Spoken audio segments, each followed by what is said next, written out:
अशी रेष असते ना, हे इथून कापायचं असं. हे मी आणले होते पिस्ता गिरनारवरनं, तलेटीवरनं. तर हे जे आहे हे थोडेसे खराब झाले. ॲक्च्युली हे पूर्णचं पूर्ण आवरण ना काळं असलं पाहिजे, सॉरी व्हाईट असलं पाहिजे. आणि असे काजूसारखे लागतात ते, काजू पिस्तासारखे असे. हे आपण ओपन करून बघूया. हे बघा, हां असं आहे. याच्या आतमध्ये भरपूर असे पिस्ता असतात. साधारण आपल्याला 10 ते 12 पिस्ता मिळतात.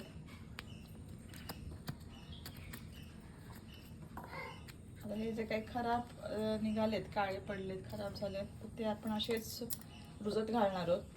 असंच एक मागच्या वेळी आम्ही रुजत घातलं होतं, झाड आले, मला दाखवते आता. हे आहे आपलं झाड पिस्ताचं.